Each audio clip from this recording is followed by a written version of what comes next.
Hi, I'm Dr. Ben Barron. I'm a management professor at Northern Kentucky University.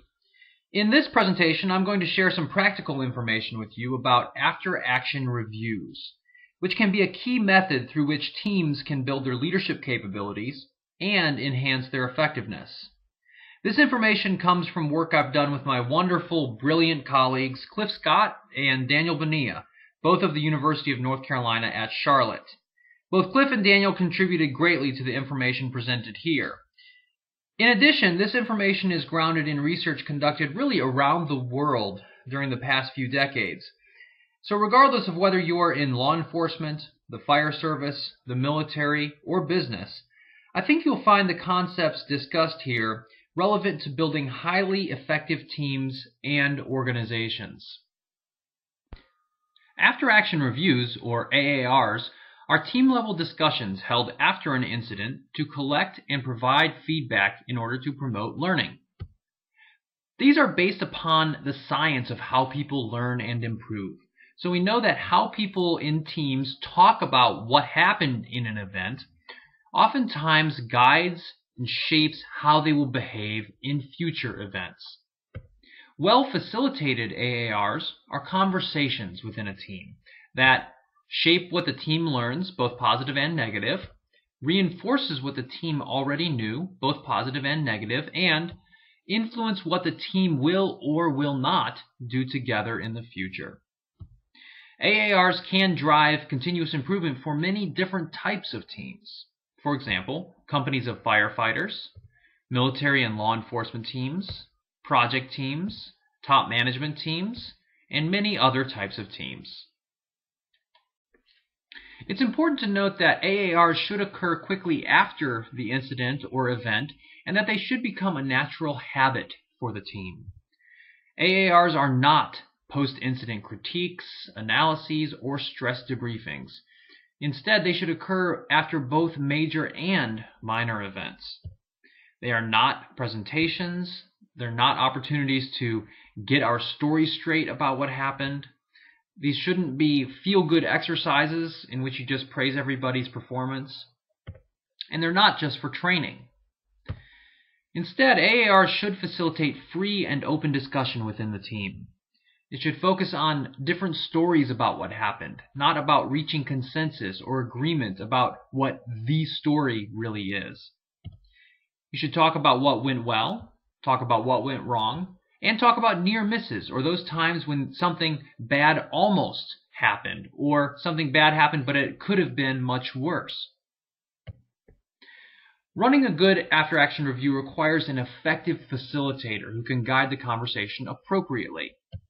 The facilitator should manage and not dominate the conversation, maintain a very safe or blame-free environment so everyone feels free to speak up, ensures full and equal participation among the people who are present, and takes the blame for things that he or she did wrong even within the event, as appropriate.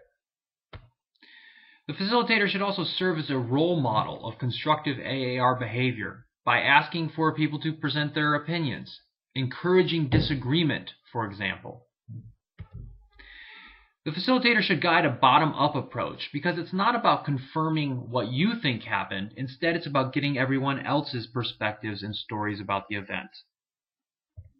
In addition, the best AAR facilitators begin the discussion as soon as feasibly possible about after the event occurred, and they should avoid separating it from the rest of what the team is talking about. Try to keep it less formal. This really should be a taken for granted habit of what the team just naturally does after something happens. Now, the first step in running an effective AAR is to begin with a discussion question that gets everyone involved.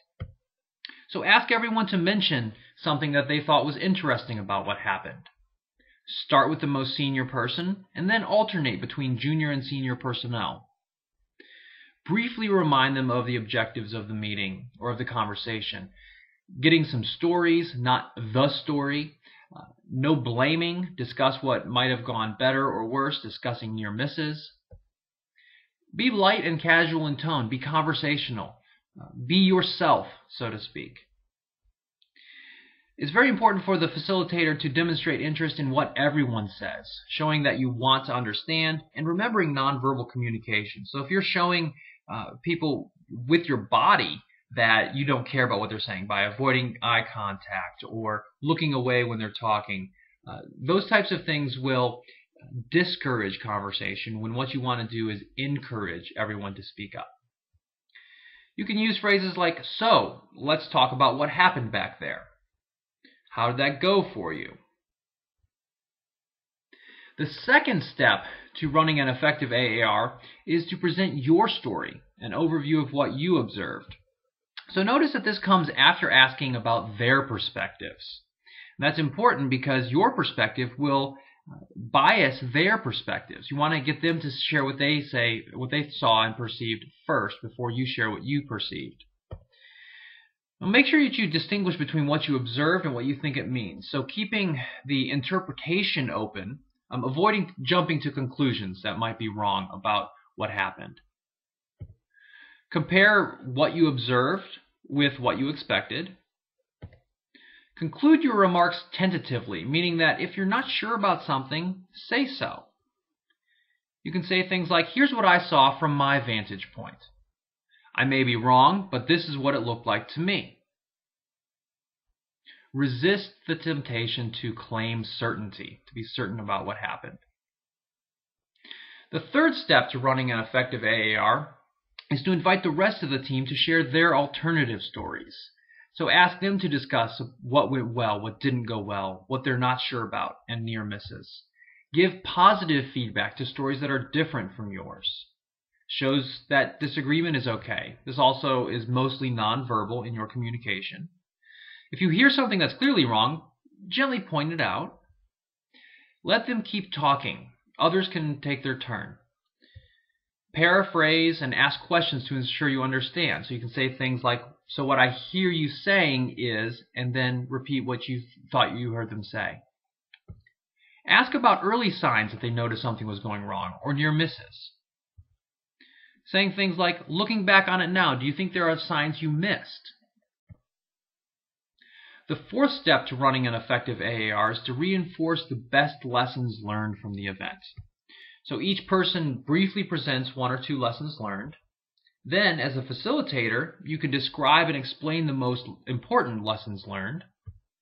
And what this does is it helps the team gain insight into how they should change their behavior to become more effective in the future. The fifth step to running an effective AAR is to follow up with team members, one-on-one.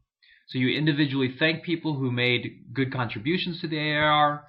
You praise people who admitted mistakes, near misses, and poor judgment. You especially want to follow up with the people who seem particularly happy and unhappy with how the AAR went. This further reinforces learning and a culture of continuous improvement within your team and organization. So following the 5 steps of running an effective AAR can promote more reliable, effective teams who learn and adapt over time. In review, begin with a discussion question that gets everyone involved. Present your story, an overview of what you observed. Invite the rest of the team to share their alternative stories. Reinforce the best lessons learned from the event. And follow up with team members one-on-one. With teams that regularly conduct AARs, errors should become more out in the open. Best practices can be shared, and the whole organization becomes more effective. Thank you very much for listening to this presentation. If you have any questions whatsoever about what I've presented or anything related to it, please feel free to get in touch with me via the contact information that's listed here. Have a wonderful day.